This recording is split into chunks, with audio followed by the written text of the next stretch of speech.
Israeli regime's Prime Minister Benjamin Netanyahu traveled to Entebbe early February and met General Abdel Fattah al-Burhan, the head of Sudan's Transitional Sovereign Council, leading to angry protests in Sudan. Hello and welcome to this edition of Africa Today.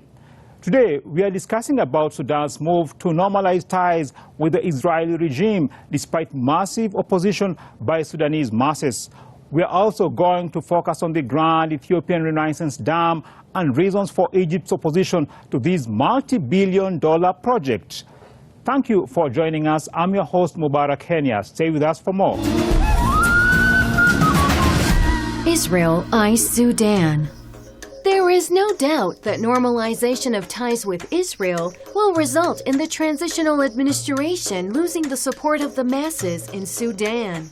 The Forces of Freedom and Change, a coalition of opposition groups that has struck a 3-year power-sharing deal with the military, condemned al-Burhan's secret meeting. The meeting came 2 days after the Arab League, of which Sudan is a member, joined Palestinians in rejecting U.S. President Donald Trump's so-called deal of the century. Palestine Liberation Organization, PLO, and other Palestinian factions condemned the meeting. Saeb Erekat, PLO Secretary General, said the meeting amounts to a stab in the Palestinians' back. بده يتقرب من الولايات المتحدة وبده يزيح العقوبات وما إلى ذلك يدفع من جيبته مش من جيبتي. أما أن يأتي هذا اللقاء في الوقت الذي يعلن فيه بنجامين نتنياهو وترامب عن تصفية القضية الفلسطينية وتحويل اسم المسجد الأقصى والحرم الشريف إلى الهيكل، أن يأتي رئيس عربي ليفعل ذلك فينا، هذا كلام حقيقة. الشعب السوداني العظيم شعب، يعني القضية الفلسطينية تسكن السودان.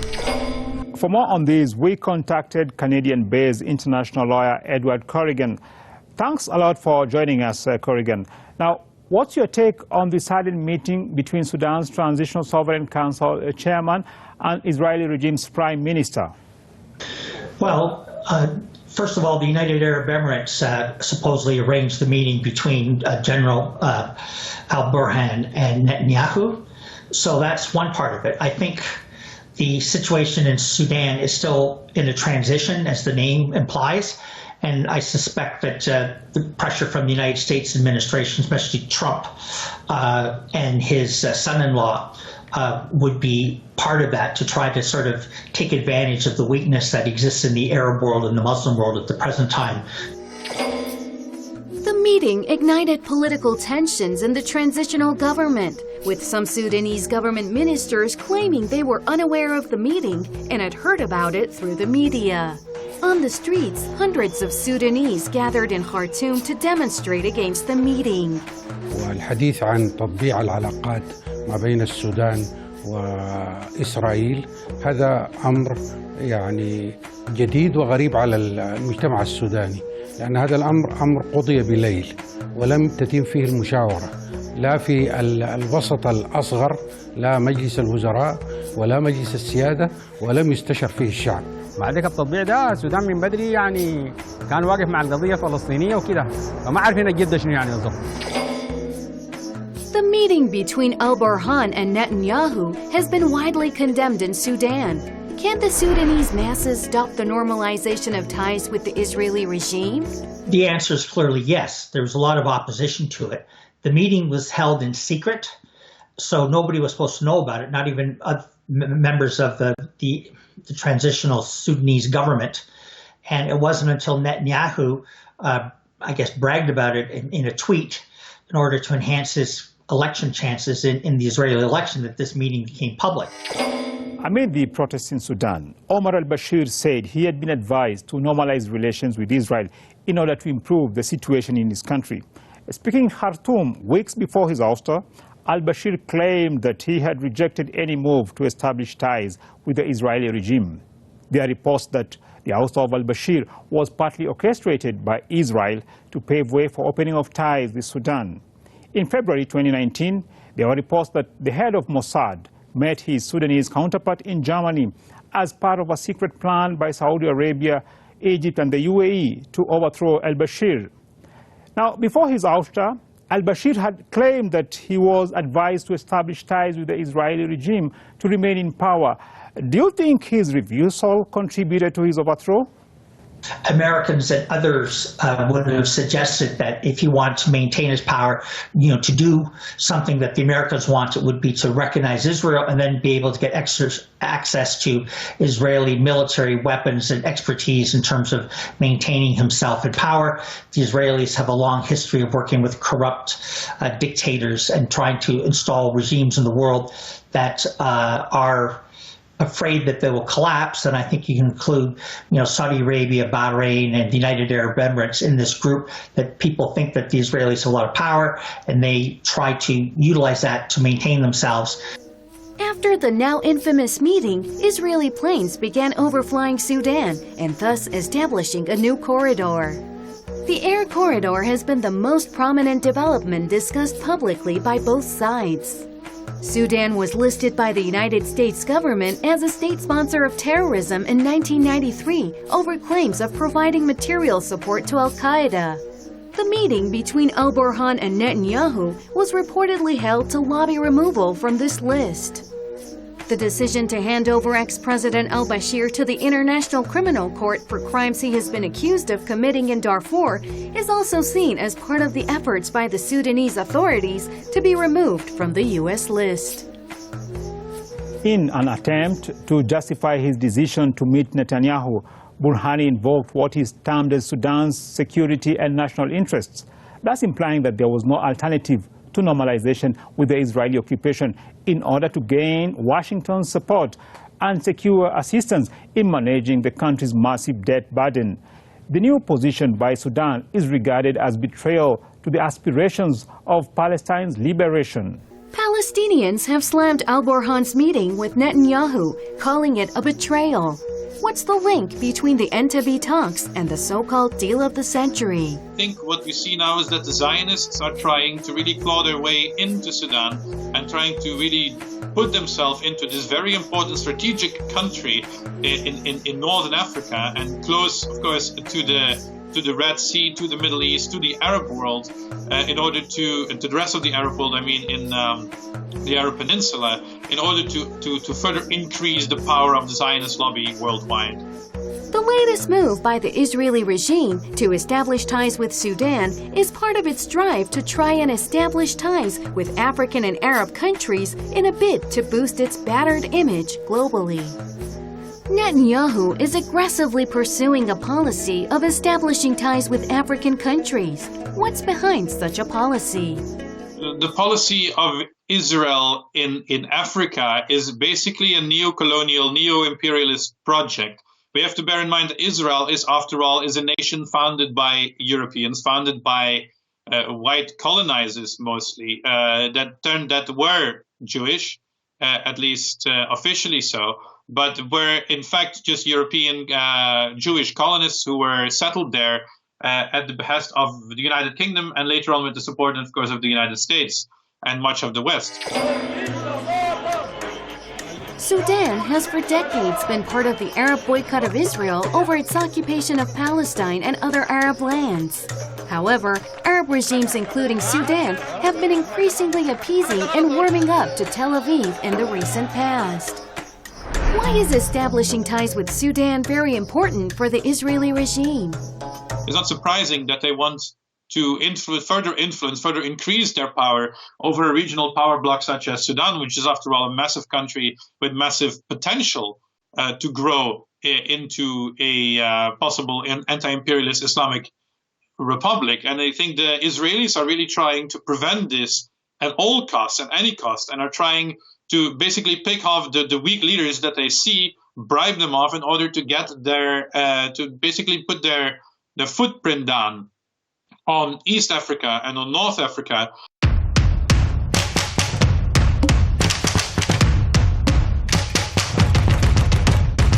And in this segment of our program, my colleague Sheila Lima will be presenting you with news and events from across Africa. What do you have today, Sheila? Thank you, Henia. Hello and welcome to this part of the program. It's Sheila Nelima bringing you news from Africa. In the spirit of mediation, the Economic Community of West African States, ECOWAS, held a high-level ministerial meeting to assess the situation of the closure of land borders of Nigeria to goods.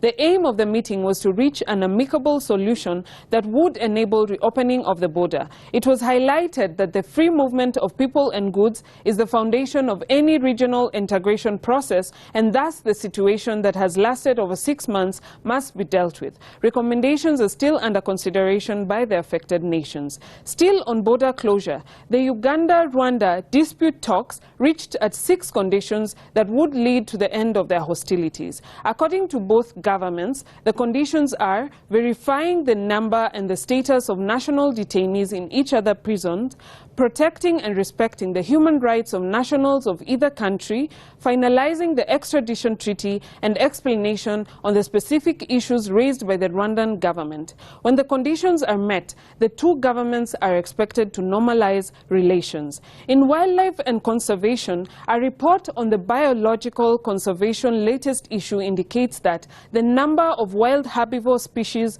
decreases at the increase of livestock numbers. This, they say, is due to the competition for space, forage and water. The study was carried out in Laikipia, Kenya, where endangered species such as the reticulated giraffe, gravy zebra, Beisa oryx and gerenak call their native home. The study finds that maintaining pasture quality, vegetation diversity and wildlife-friendly private properties is essential for conservation.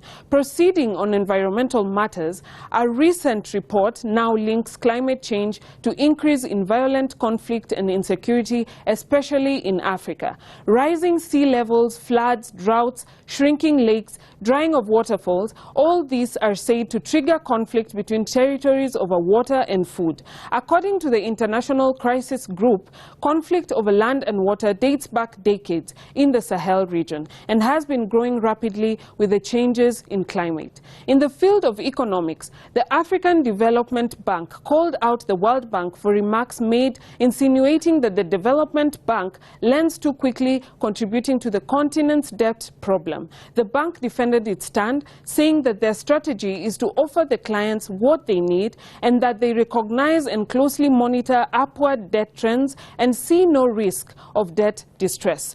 Now to the African art scene, Africans in the diaspora are living it up. One Vibe Africa and Seattle Art Museum presented the 5th annual Kijiji Night 2020.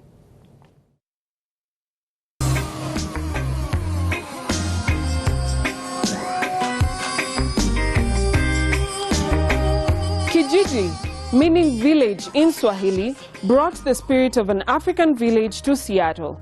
The evening featured performances by musical artists, fashion shows and authentic African food. Original paintings and merchandise were open for display and purchase. That's all for this part. Visit our social media pages on Instagram and Twitter to share your views and comments about the program. Do stay tuned. We will be back soon.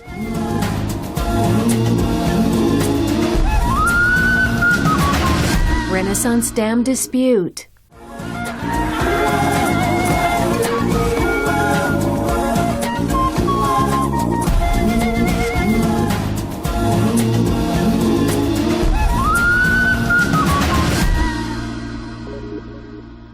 Ethiopia is building Africa's biggest hydroelectric dam on the Nile River, considered the longest river in the world. The construction of the $4 billion dam, known as the Grand Ethiopian Renaissance Dam, was announced in early 2011, at a time when Egypt was in political turmoil following a popular uprising that toppled former dictator Hosni Mubarak. Egypt strongly opposed the dam's construction, triggering a major water dispute that threatens stability in Africa. Neighboring Sudan also backs the construction of the dam located near its border with Ethiopia. With the capacity of a massive 6,500 megawatts, it will produce more power than the country currently consumes. By exporting excess power to neighboring countries, Ethiopia will get the much-needed hard currency. Now, to further analyze this issue, we are joined by Eric Wahlberg, a Canadian-based author and journalist. Thank you, Mr. Wahlberg, for joining us. Now, our first question, Is the massive dam project necessary for Ethiopia, especially considering the high cost and the risk of destabilizing the region? I think that there's no reason that Ethiopia shouldn't have more use of the Nile. The Nile begins in Ethiopia, and the only dams so far are in Egypt, far downstream, and they only benefit Egypt. So I can understand that Ethiopia should have this dam in agreement with the other riparian nations, the nations that where the river flows through those nations. For Egypt, a country which most of its territory consists of desert areas, the Nile is a crucial issue that shapes domestic and foreign policy. Egypt considers the building of any dam on the Nile upstream as an existential threat. Meanwhile, for over 100 million Ethiopians, a country that has suffered devastating droughts and famines, the dam is a lifeline. Is Egypt justified in opposing the project and preventing other Nile Basin countries from making use of this vital river?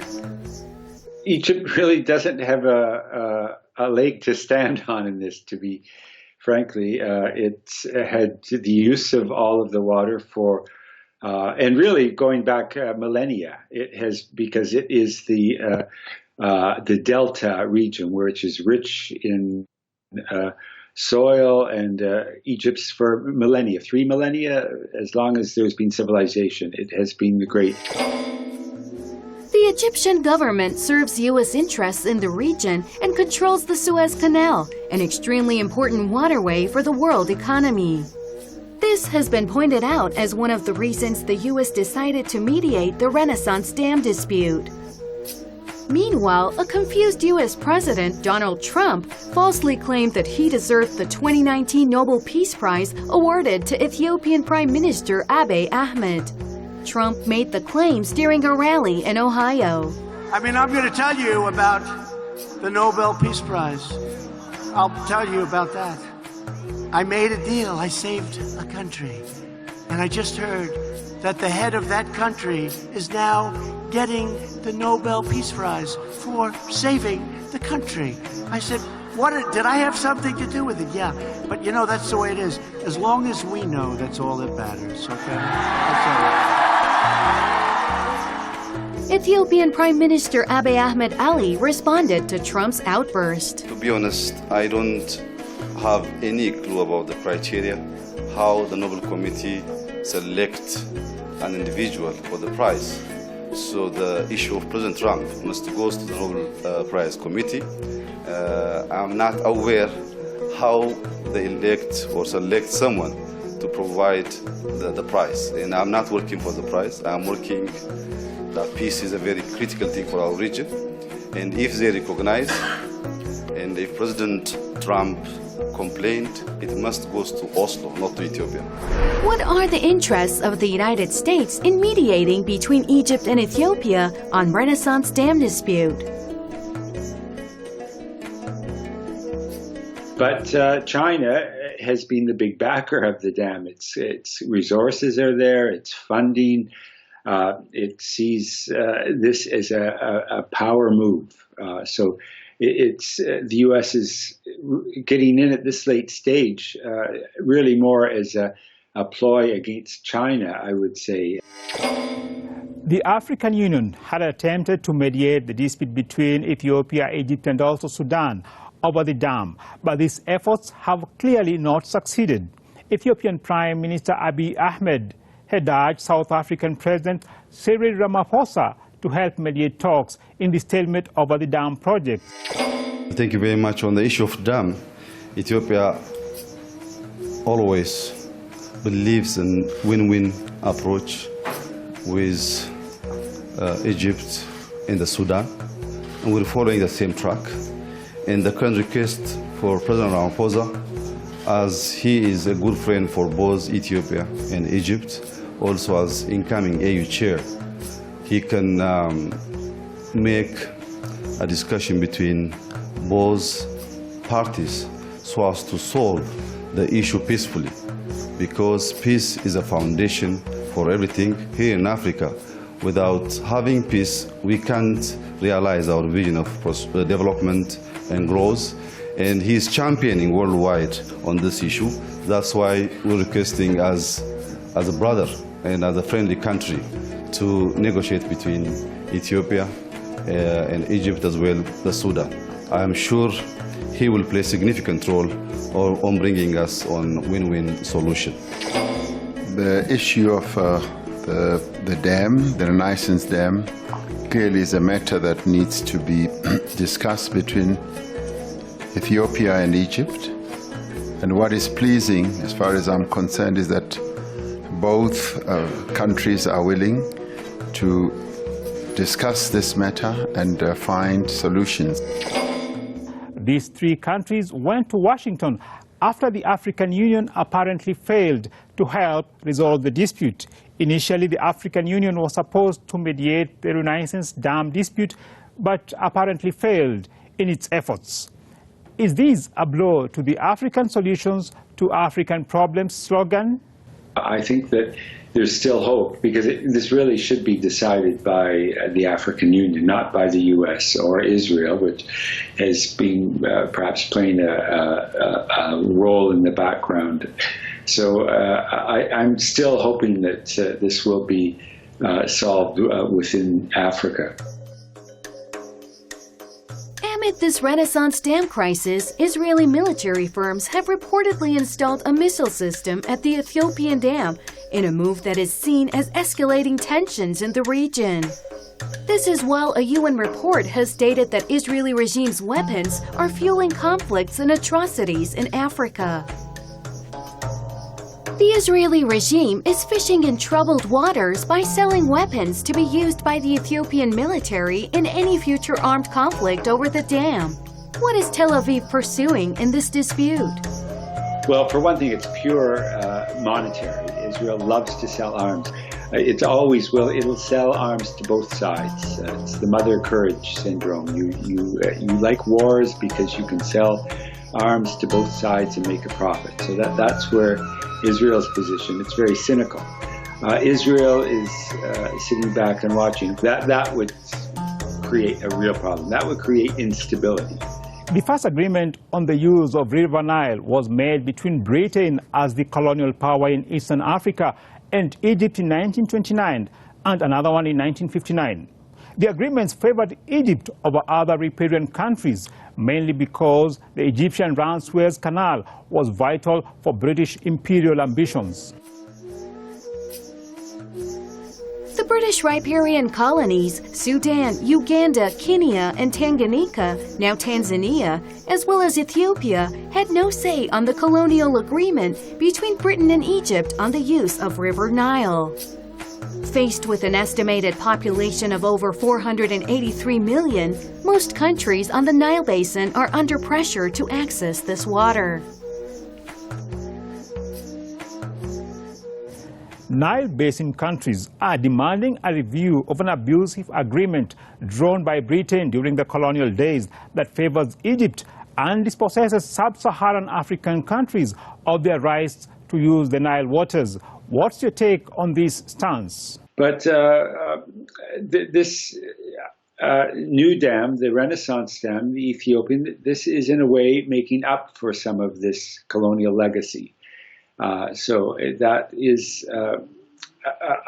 that's why I support it. I think that it is good to share the bounties of the Nile using modern technology. These massive dams, if they're built reasonably carefully, can provide great benefits. And that wraps up this edition of Africa Today, a program which gives an in-depth analysis on news and events from Africa, the rising continent.